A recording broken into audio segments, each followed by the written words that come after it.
How's it going, everyone? Yosef back here with another video, and I hope you're having an amazing week so far. Today, we are going to talk about selling cars. Now, the reason why I wanted to make this video is everyone's got cars, but the big question is, how do you sell them? How do you get the most amount of money for your car?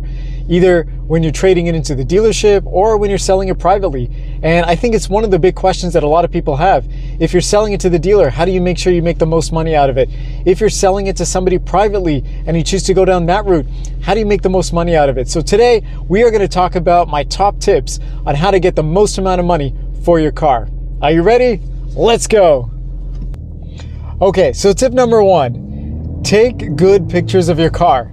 Now, I know this is probably something that you think is very self-explanatory, but you'd be amazed at how many times I go see ads for cars, whether it's from a dealership or somebody posting it just online, and they're absolute trash. And that is probably the biggest reason why they're not getting the hits on their car, or not able to sell their car as quickly as they'd like to, or get the amount of money that they want for the car. So take good pictures. So you're probably thinking, Yosef, how do I take good pictures of my car? How do I make my car stand out from the million other cars that are online and being sold? Or how do I make my car stand out when I go to the dealership? Well, this is how. Whoa, all right. Well, now we're outside. Now we can talk a little bit more about how to take pictures of your car so that you get the best ones and your car sells for the most amount of money. Now I realize that not everybody has a professional camera, and that's okay because you can do just as well with your cell phone. But there are a few things that you need to consider when you're taking pictures of your car so that they turn out really, really well and that you get top dollar for your car.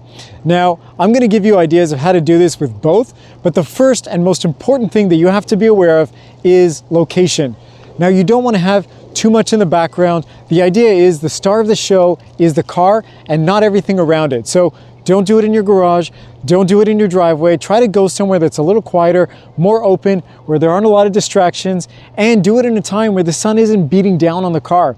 It's really nice if you take a photo of your car and it's cloudy like it is today, or you're doing it early in the morning or later in the evening where the sun is going down or just coming up and it's not directly hitting your car. That will allow you to get the nicest shots without a lot of shadows and really crazy artifacts happening on your car. Coming from a professional photographer, this is really, really important. I do it with the photo shoots that I do with my clients when we're doing a family shoot or events or things like that. It's always good to do the right time and the right location, and you don't have to go very far or do anything crazy, but just something like this in an empty parking lot where you've got some greenery behind you, there isn't anything going on, you're not going to be distracted with other cars. That is going to help get you the best results. The other thing that you want to pay attention to is the focal length that you're shooting that photo. So if you're doing the photo on the widest angle lens, it's going to distort the way that the car looks. It's going to look really cheap. It's not going to look very nice. And what you want to do is get rid of as much of the background as possible. If you've got a DSLR, you've got a professional mirrorless camera, take a telephoto lens. That is going to allow you to cut out as much of the background as possible and keep the natural shape of the car instead of distorting the angles of the car and making certain features sort of stand out a little bit more, and do it on the most telephoto setting. So if you can go to, this is a 70 to 200 millimeter lens, I would take the shots at 200 millimeters. I would stand very far away from the car. That's going to help make sure that the focus is on the vehicle and not on all the other things in the background, and it's going to minimize the background in the shot. I'm going to take a couple quick shots for you so you get an idea of what I'm talking about when I'm using a telephoto lens and shooting really, really far, or if I'm a lot closer up to it and doing something with a wider angle lens. And again, this is something you can do with your cell phone too. Most cell phones now, modern ones at least, come with different settings. You've got different lenses on the camera, so you can choose whether you're using a telephoto or wide angle lens. That is going to make a big difference in terms of what you get out of the shots. Now you also want to take some detail shots, so don't just take wide shots. You want to get into the little details around the rims and any scuff marks or any scratches or any imperfections on the car. It's really, really important to note that stuff so that whoever is buying your car is aware of that going into it, and they aren't going to be surprised when you get there later on and they're like, oh no, I didn't know about that damage on the interior or exterior of the car. So make sure you've got close-ups, make sure you get all the different angles of the car, and make sure you've got the wide ones and the close-ups so that you get every little detail that you possibly can, and nobody can come to you after and say, Yosef, I had no idea that your car had this and this damage. That is going to make sure that you get the most amount of money for your car, and it's going to sell quickly. All right. I'm gonna post up some of those examples for you. All right, so the first shot that I took over here is at 70 millimeters, and you can see you've got a lot of the background in focus. It's still a little distorted. And when you switch to the 200 millimeter lens, you really see the difference of how little background you have, how much more of it is out of focus in the background, and just the way the proportions of the car look. It's just so much more natural, and that to me just makes a photo so much better. And if you just kind of toggle back and forth between the two, you'll really get an idea of what those two photos are supposed to look like and which one really is better, and why I think it makes such a difference when you do it the right way. One last thought about taking photos of your car for whatever it is ad that you're trying to sell it on. If you're using your cell phone, this is really, really important. Make sure that you're not blocking the camera with your finger. I can't tell you how many times I've seen people use either their finger blocking the camera or something else in the way, or the lens is really dirty on the camera. Make sure that's clean. That's gonna help make sure you've got the most amount of information captured in the image, the highest resolution, and also if you need to, put it on a tripod, because sometimes people shake, you don't realize it's cold outside or whatever, and if you're using your cell phone, you don't want to have that shake. Get yourself a tripod or set it up on something, prop it up so that you don't have to worry about that. And if all of this is a bit of a hassle, you can always call a professional photographer, and they will do an exceptional job of making sure that your car looks phenomenal when you set up your ad. And don't forget, you can set your ad up anywhere. There are lots of great ways of doing that, and that's the last tip I'll give you now before we jump back into the car. And that is, if you're selling your car privately, there are lots of free websites that you can go and put your car up at and not have to worry too much about anything else. You put your pictures, the information that you've got about the car, and it'll help sell your car for you, so you don't have to go and put a little ad on the window and hope that millions of people will see it, because they won't. But if you put it on Auto Trader or Auto Tempest or Kijiji or Facebook or whatever it is, platform that you use, that's gonna help make sure that you get the maximum amount of views. You don't have to spend money out of your pocket to make sure that the ads are being watched. This is a great way to do it for free. And if you're selling it to your dealership, obviously none of that matters, but you can send the images to your dealership just so that they know what you've got to work with. That can also help speed up the process with the used car manager to make sure that you can get the top dollar for your car before you bring it in and do an appraisal. All right, back inside the car, we'll continue our drive. Okay, tip number 2. Make sure that you have the entire service history for your car.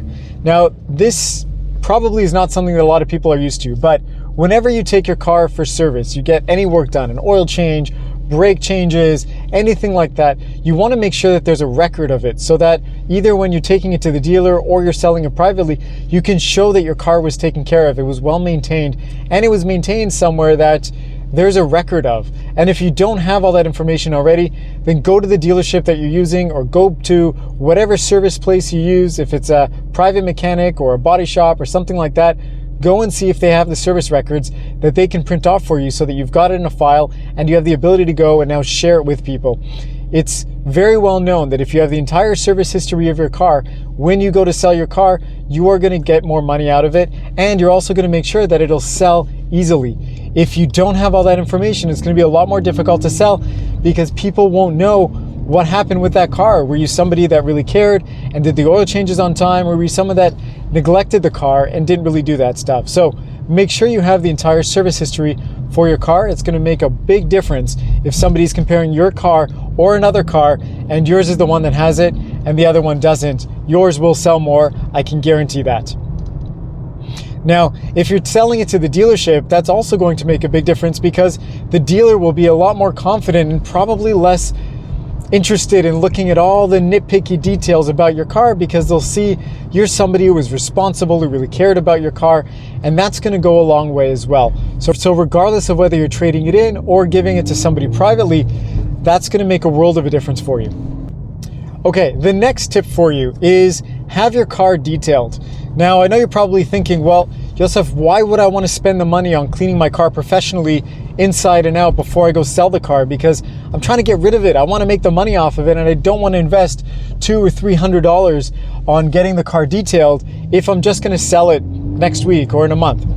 Well, there's a very good reason why you want to do that. Because a car that looks good and is clean is always going to make people want it a lot more, and it's going to help make sure that you get top dollar for your car.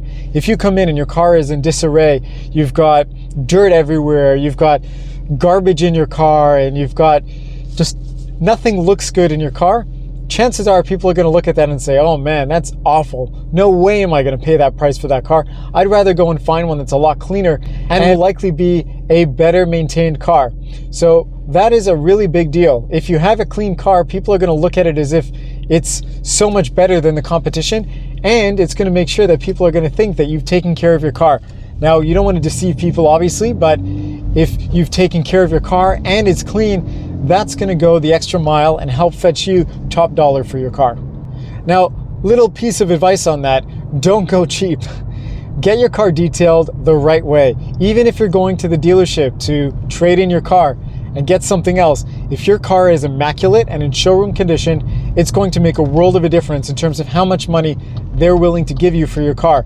Now, if you give your car to the dealer and you're trading it in, they're also going to have to recondition their car before they sell it. So you've now saved them money by you doing that for them, and you've ensured that your car looks really great, so it's going to present itself really well, and they're going to want to buy that. It's going to be an easier car for them to sell, and it's going to help make sure that they see any imperfections or damage or whatever it is very clearly, and that's just going to help make sure, again, that you get top dollar for the car in the condition that you have it. Okay, the next tip that I have for you is make sure that you have everything that came with the car in the car when you go to sell it. So this seems like an obvious thing, but a lot of times people take out parcel shelves in the back, or the cargo cover, or the owner's manual, or sometimes people take out the jack and they don't put it back. There's a lot of things that people don't really pay attention to and disregard, and then when they go to sell the car, you know, that's a little thing that's missing and could make the difference of whether the dealer is willing to pay you a little bit more or a little less for your car. And a big part of that is also both keys. If you've lost a key, replace it, or at least make sure that you know when you're putting the ad up that that is one of the things that whoever is going to buy your car is not going to have. And that's going to just be a little bit easier for people to sift through it and not go through the entire process of test driving your car and looking at your car and saying, wow, it's really awesome. And then, you know, you go to close the deal and they're like, oh shoot, where's the second key? Oh, well, I don't have it, you know, and then that kind of ruins the whole thing. So make sure you've got the keys, make sure you've got the owner's manual and all the other things that come with your car in the car. So you don't have to worry about that on the day of when you trade in your car or when you sell it privately and people are confused about why you don't have it. You want to make sure that all that stuff is taken care of well in advance. Okay, the next tip that I have for you is understand the market. Now, what I mean by that is people have a concept of what they want to get for their car, but that's not always in tune with reality and what the car is actually worth. So make sure you know your numbers. Go on Auto Trader, go on Auto Tempest, or go on whatever website it is that you can go and gauge what the market is for your specific car, trim level, kilometer range, and condition. And that will give you an idea of what cars are selling for. And it'll help make sure that when you are putting a price on your car, again, whether you're doing it privately or going to the dealer and having them evaluate your car, you've got a good idea of what the car is actually worth. And that will make it a lot simpler when you're going to sell the car to make sure that, again, you know what price range you can work within and that your aspiration of what you want to get for your car is not unreasonable and that it falls in line with what you can actually get. Now, this is really important if you're doing it privately because you really want to make sure that you're getting the right value for your car, that people aren't going to overlook it, and that's going to help entice them to come and take a look at your car, see how awesome it is, and again, pay you top dollar if you've got all those other things that we talked about before. And if you're going to the dealership and trading it in, it's also really important to know your numbers so that when they come to you and say, oh, you know, your car is worth 10 grand, for example, and you know your car is really worth 15, that you can go back to them and say, look, I know that my car is worth 15, so I'm expecting more from my trade-in value. A lot of times dealers will lowball you because they don't expect people to do their homework and really know what their car is worth, and people leave a lot of money on the table, and it's really sad when that happens because they would have made a lot more money, and that could have helped you get your next car or, you know, pay for something else that you want to do, a vacation or whatever it is. You know, don't leave money on the table, and especially don't give it to the dealers. So that is a really important tip. Now, when you're trading in a car to a dealership, they are always going to give you less money than what you would get if you were to sell your car privately. Now, the difference there is, well, you've got what we call wholesale pricing, and then you've got retail pricing. Wholesale pricing is what the dealers will pay. It's always going to be a little less than market value so they can mark it up and make a profit. Now they have to be able to make a profit, otherwise they wouldn't be in business. And if you're going to retail your car and sell it privately, that's always going to give you top dollar for your car, and you don't have to worry about dipping down so that somebody else can make a profit. So you want to maximize the value of what you can get from that. And also, if you're selling it to the dealer, you're trading it in, you also have to be aware that if your car is selling for $15,000 all day long on Auto Trader for people selling privately or retail, you got to knock off at least $2,000 or $3,000 or $4,000 from that price. That is likely what the dealer is going to pay you for it, and that is totally fair. That's part of the experience. Now, the benefit of going to the dealer, I'll just put there as a caveat, is you save yourself the hassle from having to go out and put an ad online and deal with people not showing up and test drives and haggling and negotiations and going to whatever place you need to go to get it certified and all that kind of stuff, the ministry and things like that. It's a bit of a pain, but for that pain, you also make a little bit more money. And depending on your situation, you may want to do that, or you may want to say, you know what, forget it. I'll just go to the dealer, I'll trade it in with them. Then I don't have to worry about the hassle, and I'm over with it. I sell the car and I'm done. I've sold cars privately, I've sold cars to dealers, I've done all of it. And it really depends on what your situation is in life, whether you want to take that time and effort to do it, and whether you really need the money. So just bear that in mind. But if you are selling to a dealer, you have to remember you're going to get the wholesale price for your car and not the full retail value of it. So that is a really important thing to be aware of. And just a last note about that, you also want to be aware of what you're willing to part ways with for your car. So if you have in your mind a number, even if it's unrealistic or unreasonable, and you're not willing to sell your car for less than that, then that's okay. But just know you're probably not going to sell your car. And if that's a die-hard thing, then fine, keep it that way. You can hang on to your car a little bit longer, but just be comfortable with the price. Even if it's below market value and you just want to sell your car quickly and people are like, man, you are an idiot for selling your car so cheap, don't listen to them. Do what's good for you, because you are the only one in your situation. It's your car, it's your money, and it's really important that you're comfortable with what you part ways with for your car. Okay, the next tip, if you've leased your car and you now want to sell your car privately, or you did what I told you in one of my earlier videos and try to buy it out and sell it to a dealer so you can make the profit, if you can do that and are in that position, make sure you have the lien release form. Now this goes for any car that you've either financed or leased. You want to make sure that you have that lien release form, because that's going to tell the potential buyer that your car is paid off and that there's no money owing on it. Now that is really important, because nobody wants to buy a car that has a loan that's still attached to it. So make sure you've got the lien release form. If you don't know what that is, call up whoever your finance provider is or lease provider and ask them, how do I get a lien release form? And usually it's a matter of, once you finish your last payment or you've made a payment towards the car to clear it off, they will send you a document that says your car is now officially paid off and there's no lien against your car anymore. There's no loan that's pending. And that will really help you sell your car. And if you have that information readily available for when you're doing your test drives, you're going to the dealership and you're showing them the vehicle, it's going to help make sure that that transaction happens quickly. And it's going to make sure that, of course, you're going to get top dollar for your car, because you've now shown and done your due diligence that everything is taken care of for your vehicle. Okay, the last tip that I'm going to give you is just make sure that you understand what needs to be done in order to sell your car. Now, what I mean by that is, depending on where you live in the world and the rules of sort of selling cars, you have to understand, do you need to get a safety inspection done? Do you need to get some form of emissions test or something like that needs to be done before you sell the car? And if you do, just understand what's involved with that. Meaning, will your car pass? Do you have big issues with it that are going to cause problems? Are you going to sell your car as is? Meaning you don't want to take care of that, and that's on the responsibility of whoever is buying the car. Or do you want to make sure that all that stuff is taken care of so that you can get the most money for your car?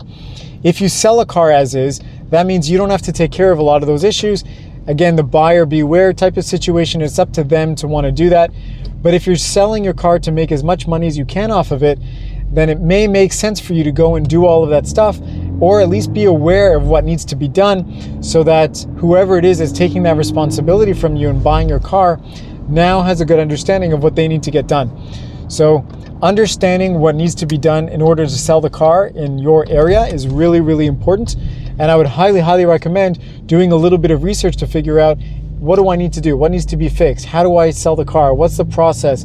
All of that kind of stuff, so that when you're ready to go and sell the car, you're all set. You don't have to worry about all that stuff. And when you're selling to a dealer, it also makes it more convenient for them, and they're probably going to be more willing to pay a little bit more for your car if they know what was needed essentially for getting the safety done or any of that kind of stuff. Now, when you're selling privately, it makes a huge difference because people don't want to have to deal with that hassle. So it's really, really important, if you're going to sell your car privately, get all the information that you need and decide if you're going to sell it as is, or if you're going to make sure that everything is taken care of for the potential buyer. That's all I've got for you today. I really thank you so much for taking the time to watch the video. I truly appreciate it. And if you find the video helpful and this type of content helpful, please feel free to subscribe, share the video, comment, like, all that stuff really helps make sure that we can continue making these types of videos.